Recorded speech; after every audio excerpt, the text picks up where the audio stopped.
ชินนาวงศาราม รุ่งเรืองรองส่องแสงพระธรรม สุดเลิศล้ำผู้ถิ่นธานี ผู้คนไกลๆรวมเติมบารมี ด้วยศรัทธานำพาชีวีให้ลูกนี้สุขีเรื่อยมา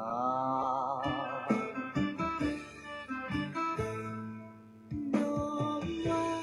องค์พระครูอภิรักษ์ชินวงศ์ท่านผู้คอยหนุนนำดำรง จิตจะลงพระศาสนาบุญบารมีศาสตร์ส่องสีปกป้องภารา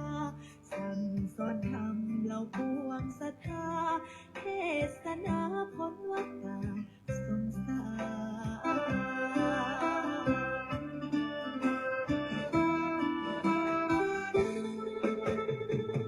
จอมราชันองค์มหาวชิราลงกรณ์ผู้ทรงเป็นนิ่งมาหิสอนบุญบอนคุ้มครอบเหตุพันในวโรกาสราชาพิเศษทะเลิงทวันจึงสร้างอารามงดงามตระการถวายองค์ท่านเป็นราชกุศล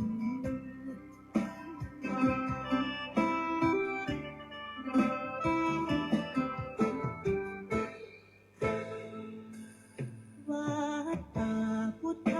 ชินวงศารามกงไกลไกลแส่สองเลือนามทั่วเขตข้างต่างทายยิน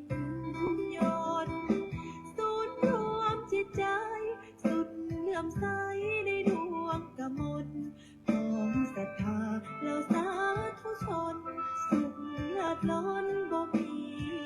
ใดปาน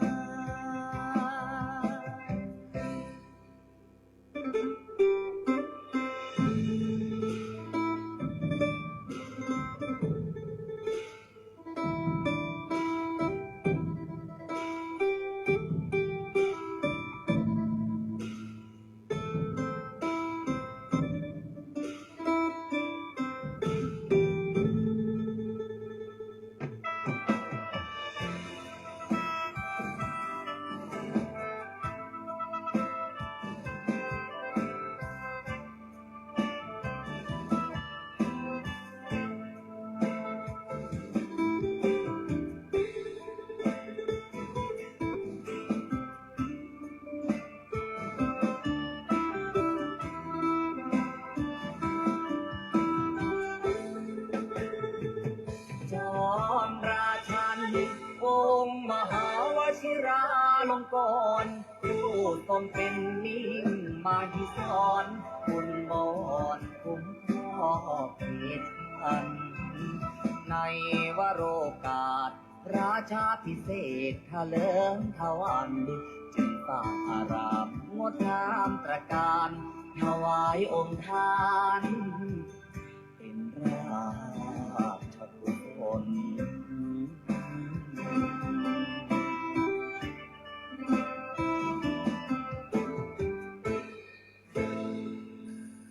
ถึงการอันมงคลของชนสังวรขอวันพาประมุขน้อมก่อนกราบวิงวอนอ้อนอธิษฐานพระบารมีรุ่งเรืองสีนั้นจงบันดาลสิ่งศักดิ์สิทธิ์ทั่วถิ่นสถานโปรดช่วยประทานโลกนั้นร่ม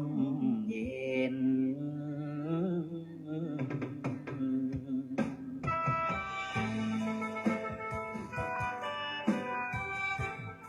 ขอความนอบน้อมในพระรัตนตรัยอันมีคุณพระพุทธคุณพระธรรมคุณพระสงฆ์ขอถวายความอาลัยในหลวงพ่อเจ้าพระคุณสมเด็จพระพุทธชินวงศ์องค์อดีตเจ้าวาดวัดพิชยญาติการามข ขอโอกาสและถวายความเคารพในพระมหาเถรานุเถระ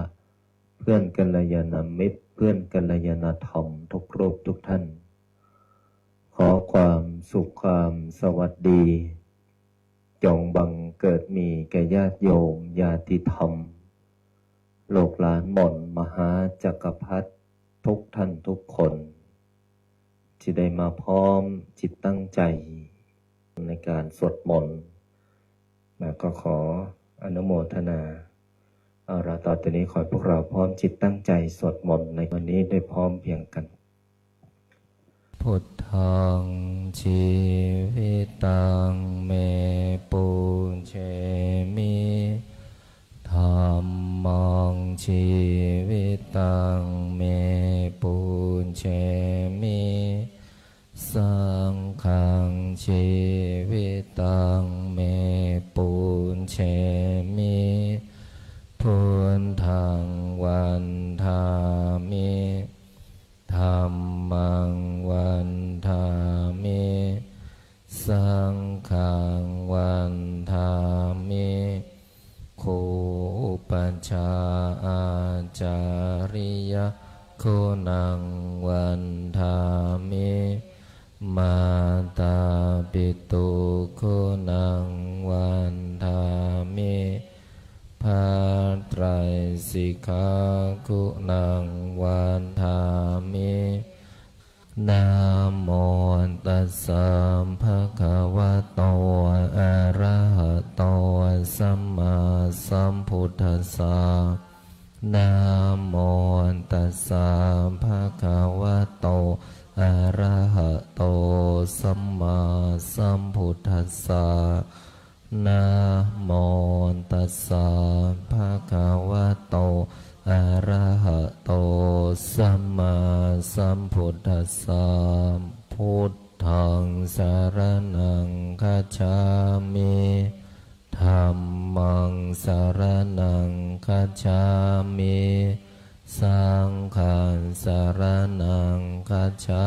มิทุติยัมปิพุทธังสรณังคัจฉามิทุติยัมปิธัมมังสรณังคัจฉามิทุติยัมปิสังฆังสรณังคัจฉามิตติยัมปิพุทธังสรณังคัจฉามิตติยัมปิธัมมังสรณังคัจฉามิตติยัมปิสังฆังสรณังคัจฉามิปานาติปาตาเวรมณีสิกขาปัฏฐานสมาธิยามิอาทินนาทานาเวรมณีสิกขาปัฏฐานสมาธิยามิกาเมสุมิจฉาจาราเวรมณีสิกขาปัฏฐานสมาธิยามิโมสาวาทาเวรมณีสิกขาปัฏฐานสมาธิยามิสุราเมรยามัจจาปมาทฐานาเวรมณีสิกขาปัฏฐานสมาธิยามิอิมานิปัญจสิกขาปัฏฐานิสมาธิยามิอิมานิปัญจสิกขาปัฏฐานิสมาธิยามิอิมานิปัญจสิกขาปัฏฐานิสมาธิยามิสีเลนะสุขติงยันติสีเลนะโภคสัมปทาสีเรนะนิพุติงยันติตัสมามิโสทะเย นะโมตัสสะภะคะวะโตอะระหะโตสัมมาสัมพุทธัสสะนะโมตัสสะภะคะวะโตอะระหะโตสัมมาสัมพุทธัสสะนะโมตัสสะภะคะวะโต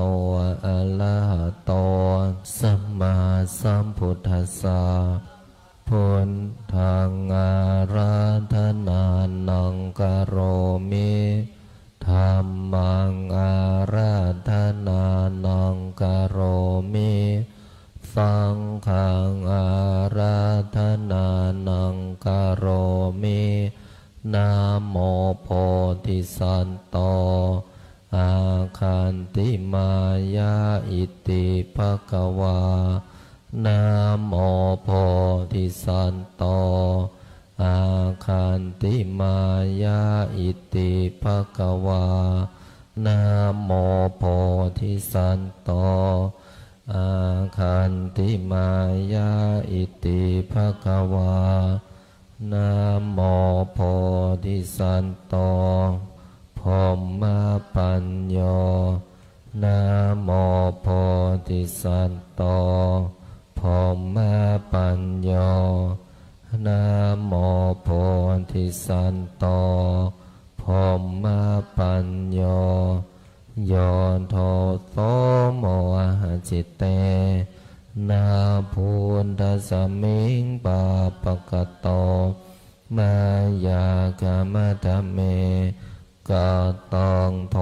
สังสัพพะปะปังวินาสันโตโยโทโสโมหะจิตเตนาธัมมะสมิงปาปะกะโตมายากามะทะเมกะตังโทสังสัพพะปะปังวินาสันโตโยโทโสโมหะจิตเตกัสสมิงปาปะกะโตมายากามะทะเมกะตังโทสังสัพพะปะปังวินาสันโตนะโม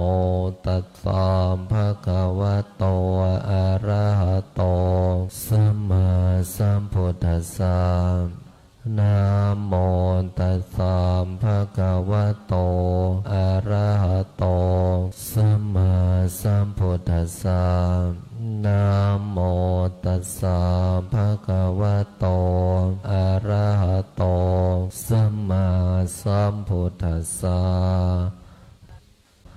นะโมพุทธายะพระพุทธไตรรัตนญาณมณีโนภาลัน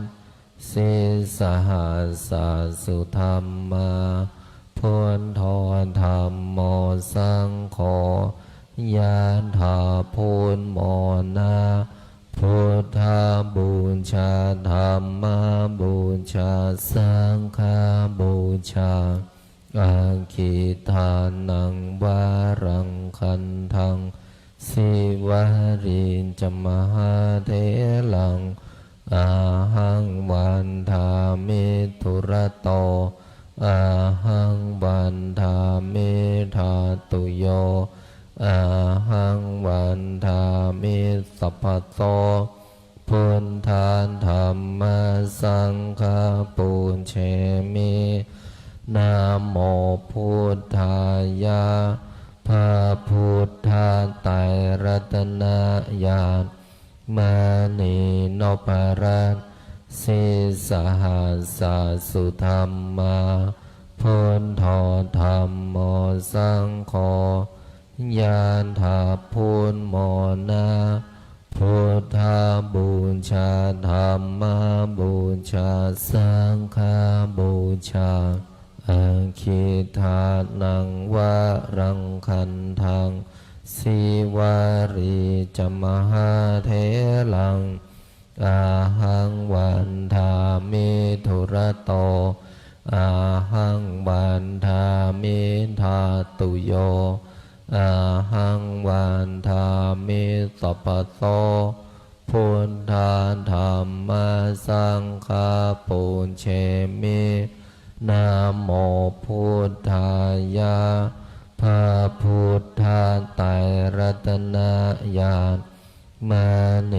นพรัตน์สิสหัสสะสุธรรมาพุทโธธัมโมสังโฆยานถาพุทโมนาพุทธาบูชาธัมมาบูชาสังฆาบูชาอาคิทานังวะรังคันทังสิวารีจมหาเถลังอาหังวันทามิธุระโตอาหังวันทามิทาตุโยอาหังวันทามิสัพพโสพุทธาธัมมาสังฆาปุญเชมินะโมพุทธายะพระพุทธไตรรัตนญาณ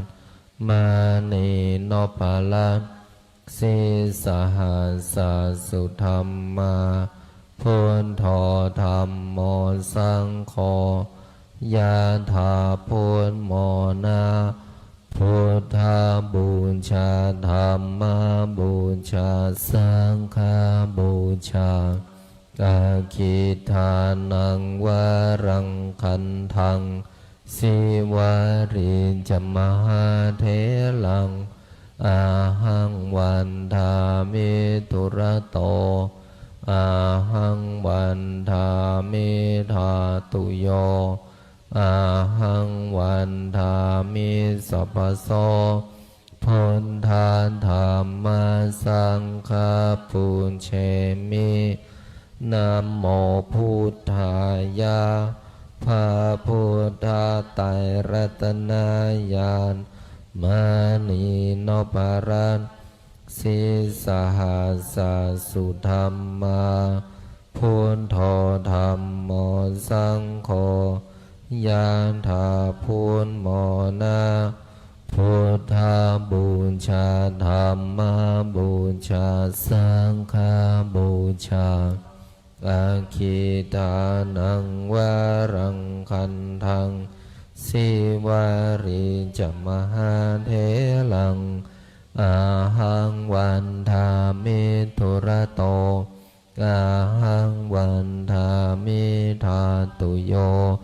อาหังวันทามิสัพพโสพุทธาธัมมาสังฆาปุญเชมินะโมพุทธายะพระพุทธไตรรัตนญาณมานีนพลัตน์สิสหัสสะสุธรรมาพุทโธธัมโมสังโฆยะถาพุทโมนาพุทธาบูชาธัมมาบูชาสังฆาบูชาอาคิทานังวะรังคันทังสิวาริจมหาเถลังอาหังวันทามิธุระโตอาหังวันทามิทาตุโยอาหังวันทามิสัพพโสพุทธาธัมมาสังฆาปุญเชมินะโมพุทธายะพระพุทธไตรรัตนญาณมานีนพลัตน์สิสหัสสะสุธรรมาพุทโธธัมโมสังโฆยะถาพุทโมนาพุทธาบูชาธัมมาบูชาสังฆาบูชาอาคิทานังวะรังคันทังสิวาริจมหาเถลังอาหังวันทามิธุระโตอาหังวันทามิทาตุโยอาหังวันทามิสัพพโสพุทธาธัมมาสังฆาปุญเชมินะโมพุทธายะพระพุทธไตรรัตนญาณมานีนพลัตน์ส สิสหัสสุธรรมาพุทโธธัมโมสังโฆยะถาพุทโมนาพุทธบูชาธัมมบูชาสังฆบูชาอาคิทานังวรังคันทังสิวาริจมหาเถลังอาหังวันทามิตุระโตอาหังวันทามิธาตุโยอาหังวันทามิสัพพโสพุทธาธัมมาสังฆาปุญเชมินะโมพุทธายะพระพุทธไตรรัตนญาณมานีโนปาลังสิสหัสสุธรรมาพุทโธธัมโมสังโฆยะถาพุทโมนาพุทธบูชาธัมมบูชาสังฆบูชาอาคิทานังวรังคันทังสิวาริจมหาเถลังอาหังวันทามิตุระโตอาหังวันทามิธาตุโยอาหังวันทามิสัพพโสพุทธาธัมมาสังฆาปุญเชมินะโมพุทธายะพระพุทธไตรรัตนญาณมานีโนปาลังสิสหัสสุธรรมาพุทโธธัมโมสังโฆยะถาพุทโมนาพุทธบูชาธัมมบูชาสังฆบูชาอาคิทานังวรังคันทังสิวาริจมหาเถลังอาหังวันทามิตุระโตอาหังวันทามิธาตุโยอาหังวันทามิสัพพโสพุทธาธัมมาสังฆาปุญเชมินะโมพุทธายะพระพุทธไตรรัตนญาณมานีโนปาลังสิสหัสสุธรรมาพุทโธธัมโมสังโฆยะถาพุทโมนาพุทธบูชาธัมมบูชาสังฆบูชาอาคิทานังวรังคันทังสิวาริจมหาเถลังอาหังวันทามิตุระโตอาหังวันทามิธาตุโยอาหังวันทามิสัพพโสพุทธาธัมมาสังฆาปุญเชมินะโมพุทธายะพระพุทธไตรรัตนญาณมานีโนปาลังสิสหัสสุธรรมาพุทโธธัมโมสังโฆยะถาพุทโมนาพุทธบูชาธัมมบูชาสังฆบูชาอาคิทานังวรังคันทังสิวาริจมหาเถลังอาหังวันทามิตุระโตอาหังวันทามิธาตุโยอาหังวันทามิสัพพโสพุทธาธัมมาสังฆาปุญเชมินะโมพุทธายะพระพุทธไตรรัตนญาณมานีโนปาลังส สิสหัสสุธรรมาพุทโธธัมโมสังโฆยะถาพุทโมนาพุทธาบูชาธัมมาบูชาสังฆาบูชากาคิทานังวารังคันทัง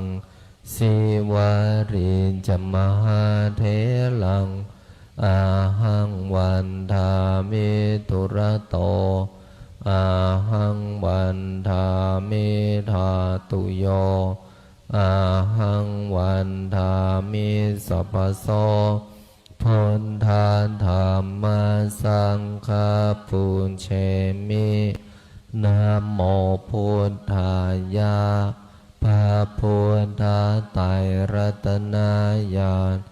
มานีโนปาลังสิสหัสสุธรรมาพุทโธธัมโมสังโฆยะถาพุทโมนาพุทธาบูชาธัมมาบูชาสังฆาบูชากาคิทานังวารังคันทังสิวาริจมหาเถลังอาหังวันทามิตุระโตอาหังวันทามิธาตุโยอาหังวันทามิสัพพโสพุทธาธัมมาสังฆาปุญเชมินะโมพุทธายะพระพุทธไตรรัตนญาณมานีโนปาลังสิสหัสสุธรรมาพุทโธธัมโมสังโฆยะถาพุทโมนาพุทธาบูชาธัมมาบูชาสังฆาบูชากาคิทานังวารังคันทังสิวาริจมหาเถลังอาหังวันทามิตุระโตอาหังวันทามิธาตุโยอาหังวันทามิสัพพโสพุทธาธัมมาสังฆาปุญเชมินะโมพุทธายะพระพุทธไตรรัตนญาณมานีโนปาลังสิสหัสสุธรรมาพุทโธธัมโมสังโฆยะถาพุทโมนาพุทธาบูชาธัมมาบูชาสังฆาบูชากาคิทานังวารังคันทัง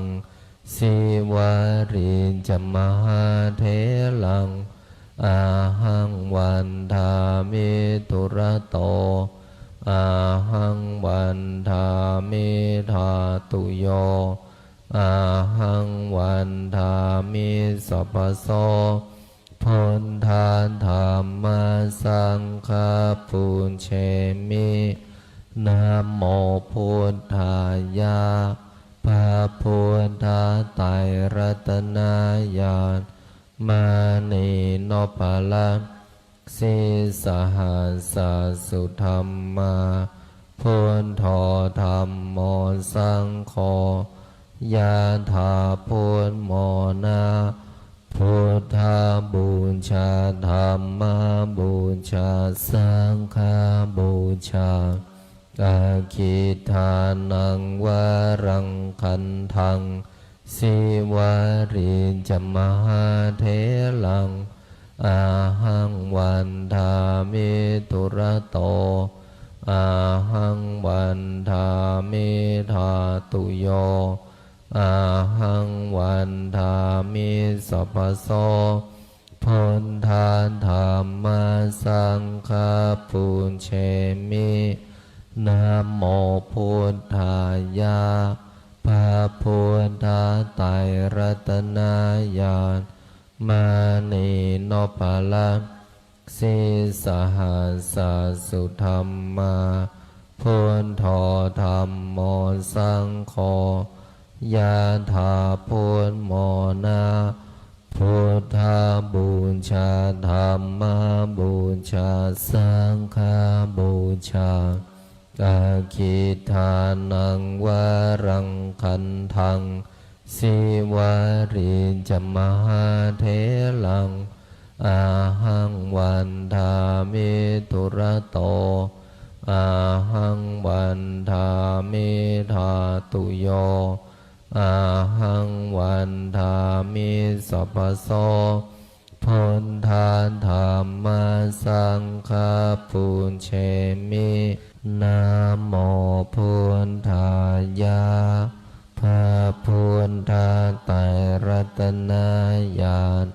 มานีโนภาลันสิสหัส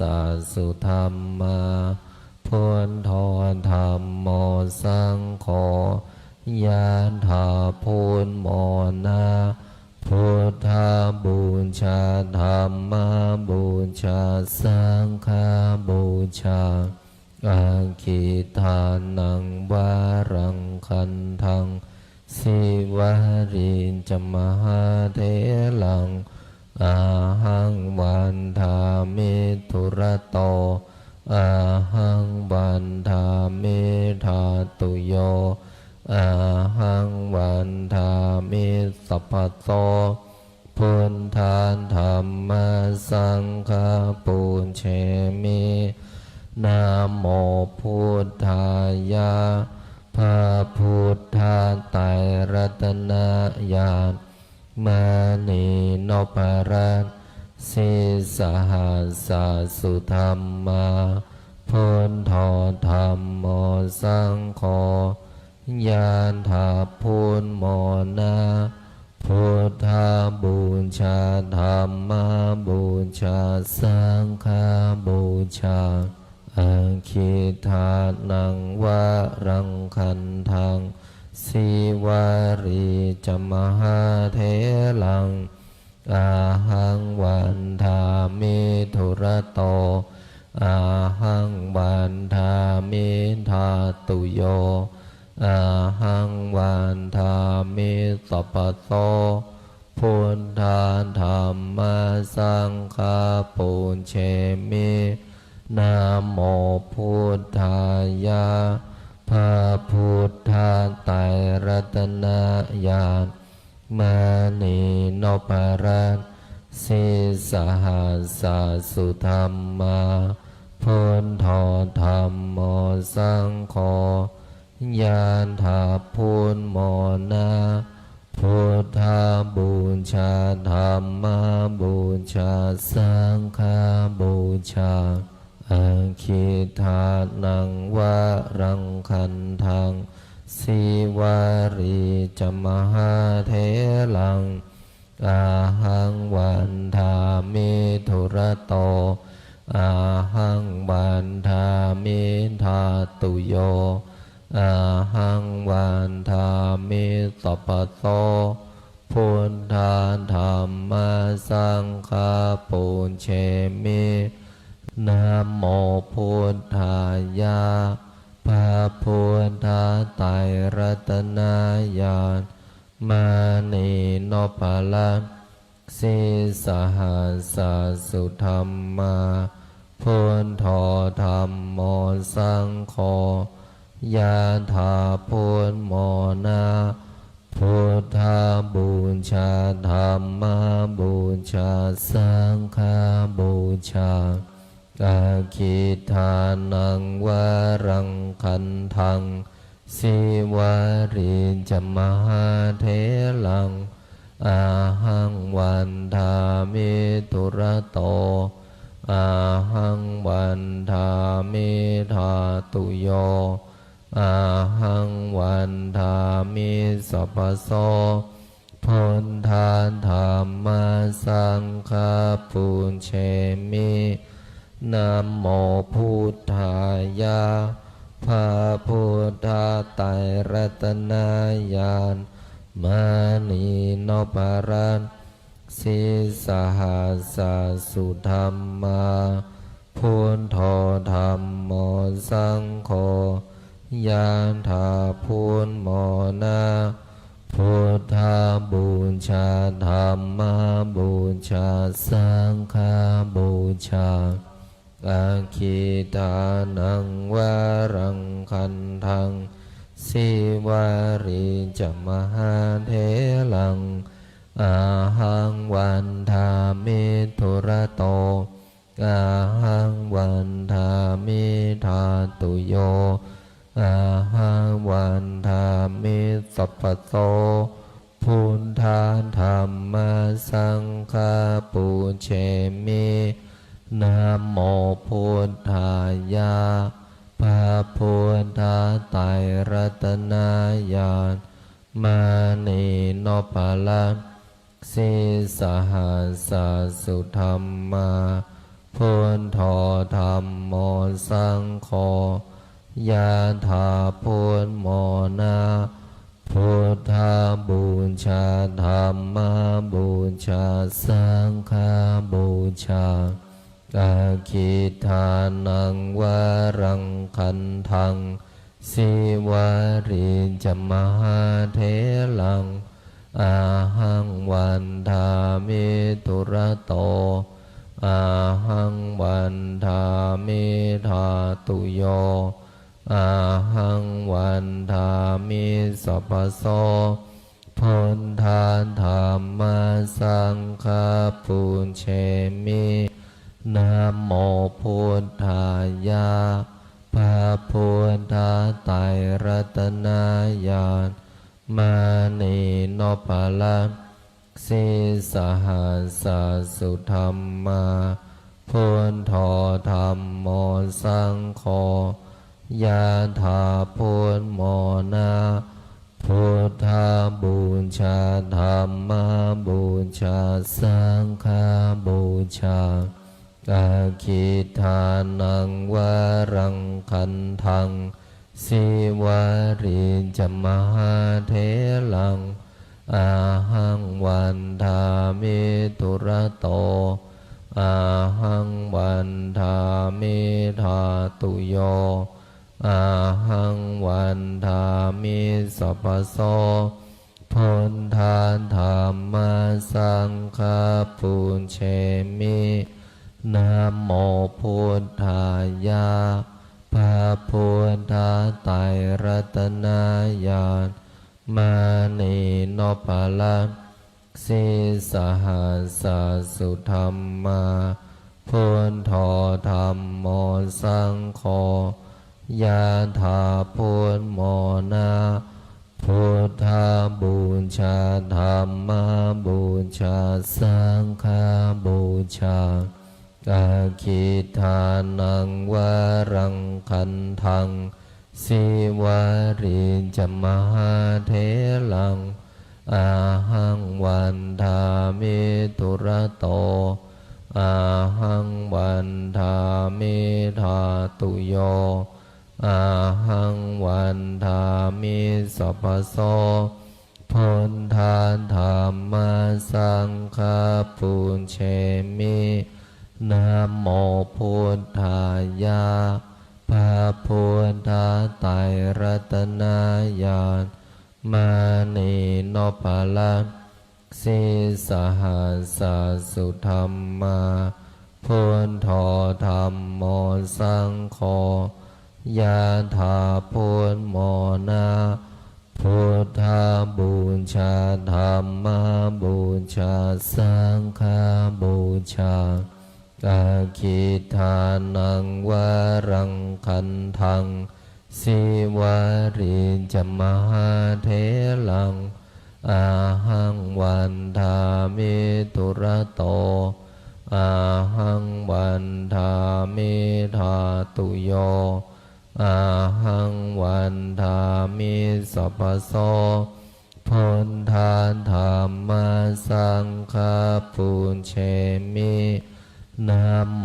พุทธายะพระพุทธไตรรัตนญาณมานีโนปะละ สิสหัสสะสุธรรมาพุทโธธัมโมสังโฆยะถาพุทโมนาพุทธาบูชาธัมมาบูชาสังฆาบูชาอาคิทานังวารังคันทังสิวาริจมหาเถลังอาหังวันทามิตุระโต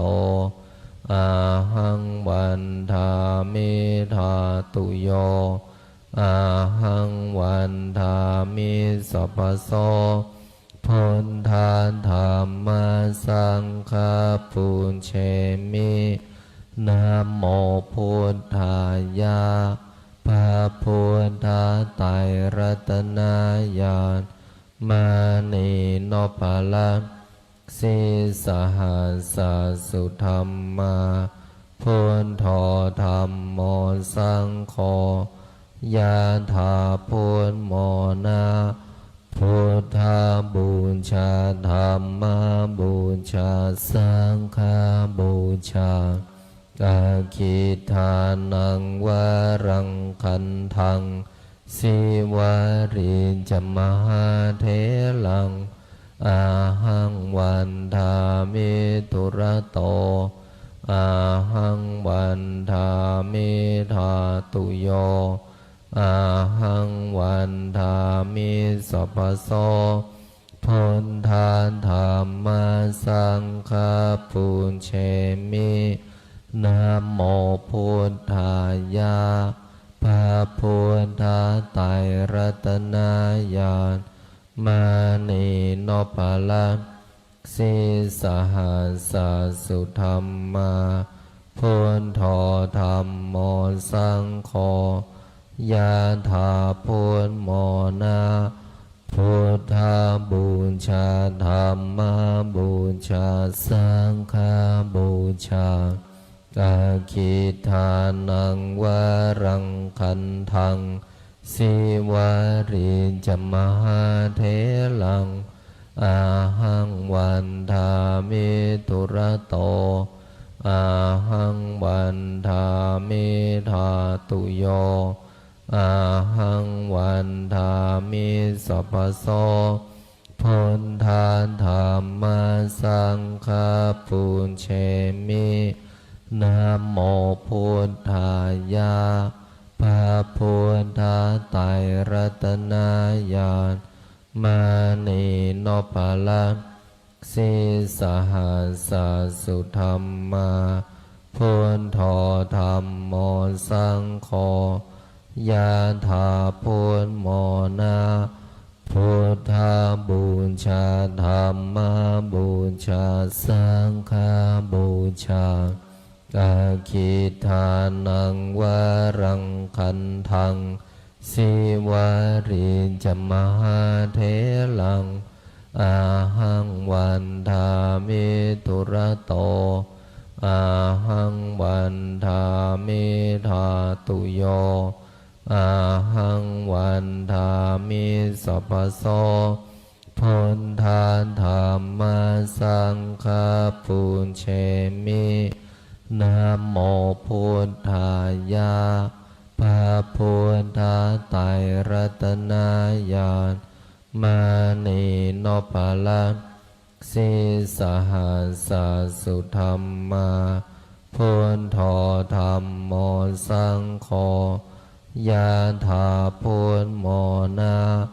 พุทธาบูชาธัมมาบูชาสังฆาบูชา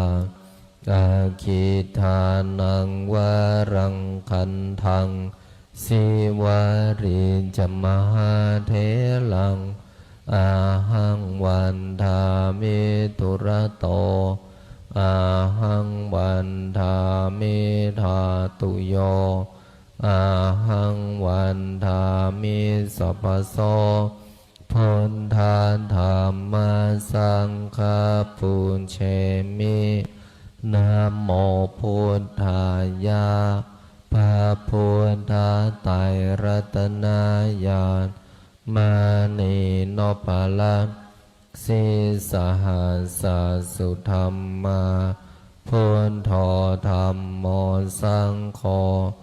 ยะถาพุทโม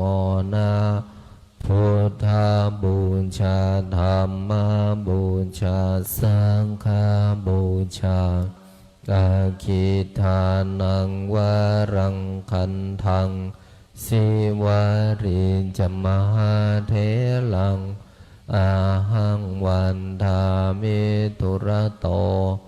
อาหังวันทามิธาตุโยอาหังวันทามิสัพพโสพุทธาธรรมสังฆ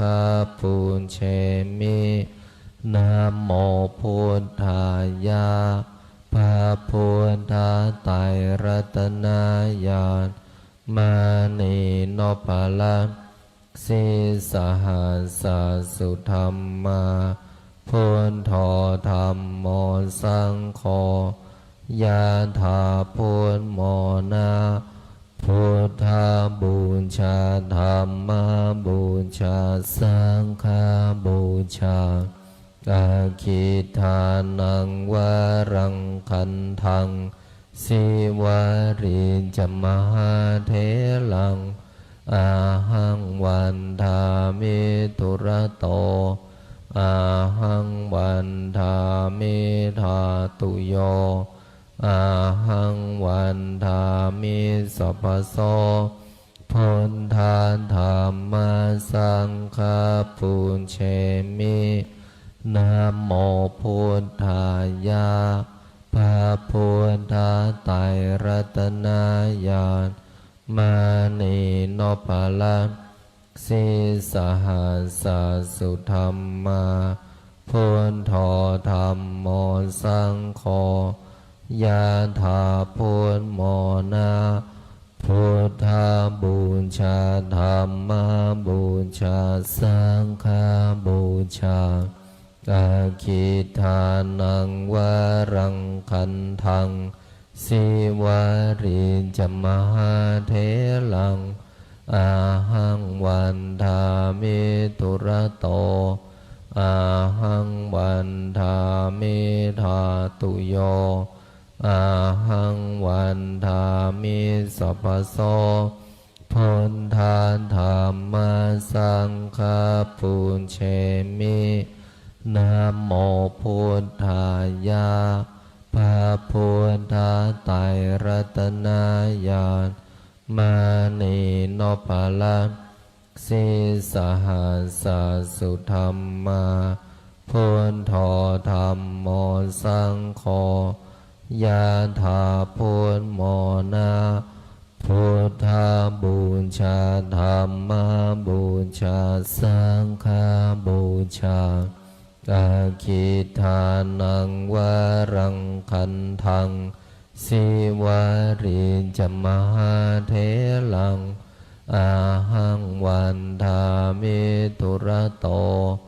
อาหังวันทามิธาตุโยอาหังวันทามิสัพพโสพุทธาธรรมสังฆปุญเชมินะโมพุทธายะพระพุทธไตรรัตนญาณมานีโนปะละสิสหัสสุธรรมาพุทโธธรรมโมสังโฆยะถาพุทโมนาพุทธาบูชาธรรมบูชาสังฆบูชาอาคิทานังวารังคันทังสิวาริจมหาเทลังอาหังวันทามิทุระโตอาหังวันทามิธาตุโยอาหังวันทามิสัพพโสพุทธาธรรมสังฆปุญเชมินะโมพุทธายะพระพุทธไตรรัตนญาณมานีโนปะละสิสหัสสุธรรมาพุทโธธรรมโมสังโฆ ยานถาพุนโมนาพุทธาบูชาธรรมบูชาสังฆบูชาอาคิทานังวะรังคันทังสิวารีจมหาเทลังอาหังวันทามิทุระโตอาหังวันทามิทาตุโยอาหังวันทามิสัพพะโตพุทธาธัมมาสังฆาปุญเชมินะโมพุทธายะพระพุทธาไตรรัตนญาณมานีโนปรัตสิสหัสสะสุธรรมาพุทโธธัมโมสังโฆยานถาพุนโมนาพุทธาบูชาธรรมบูชาสังฆบูชาอาคิทานังวะรังคันทังสิวารีจมหาเทลังอาหังวันทามิทุระโตอาหังวันทามิทาตุโยอาหังวันทามิสัพพะโตพุทธาธัมมาสังฆาปุญเชมินะโมพุทธายะพระพุทธาไตรรัตนญาณมานีโนปลัสสิสหัสสะสุธรรมาพุทโธธัมโมสังโฆยะถาพุทโมนาพุทธาบูชาธรรมบูชาสังฆบูชาอาคิทานังวะรังคันทังสิวารีจมหาเทลังอาหังวันทามิทุระโตอาหังวันทามิทาตุโยอาหังวันทามิสัพพะโสพุทธาธัมมาสังฆาปุญเชมินะโมพุทธายะพระพุทธาไตรรัตนญาณ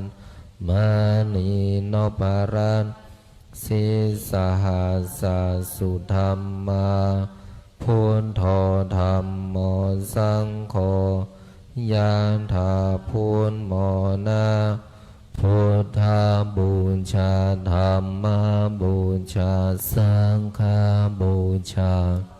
อาคิทานังวะรังคันทัง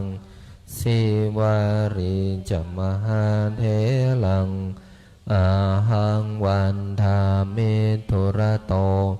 อาหังวันทามิทาตุโยอาหังวันทามิสัพพะโตพุทธาธัมมาสังฆาปุญเชมินะโมพุทธายะพระพุทธาไตรรัตนญาณมานีโนปลัส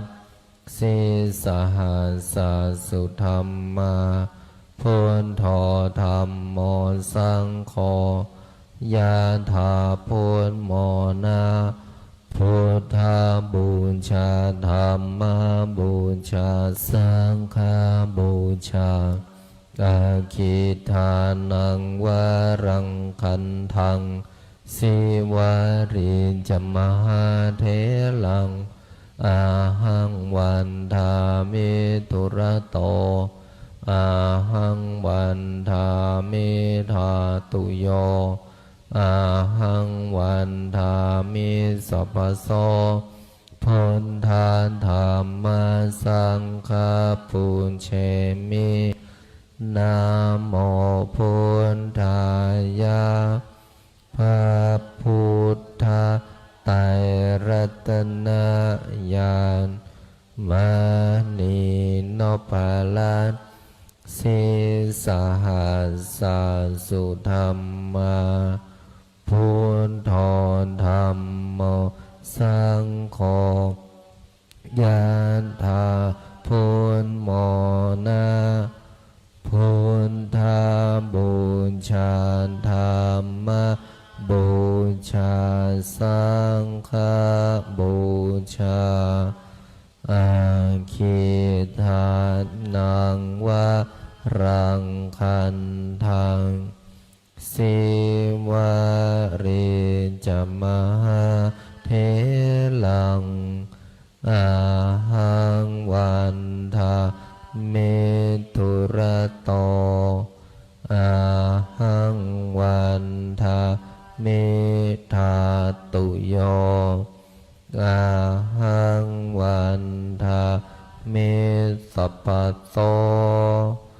พุทธธรรมสังฆปุญเชมิ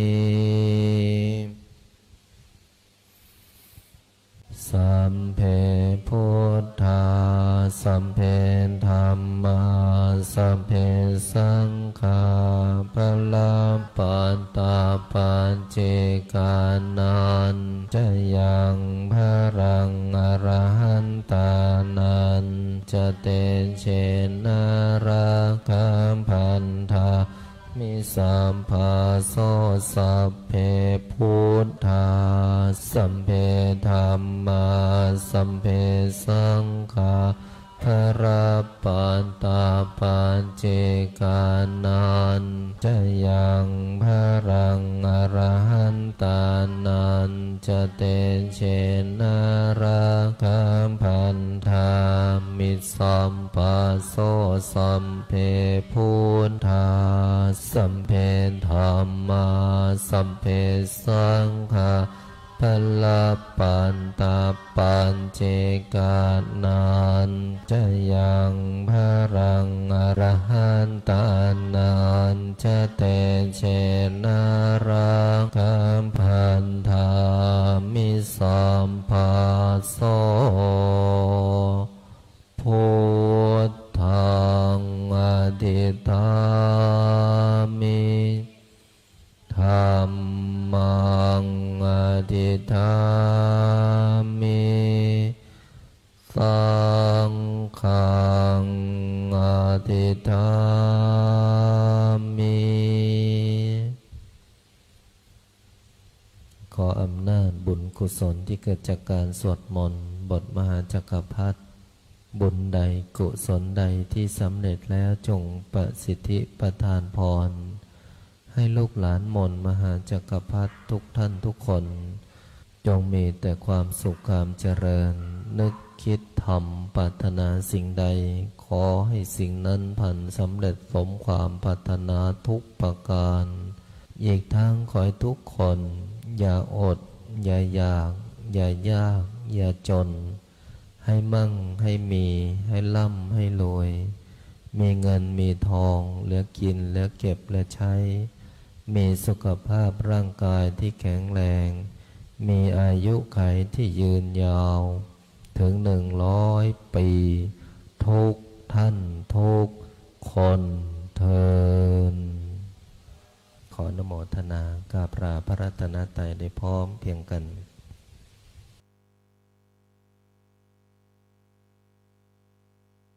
อะระหังสัมมาสัมพุทโธภะคะวา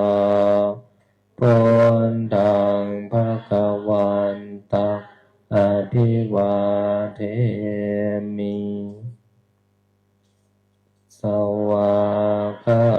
โตภะคะวะตะธัมโม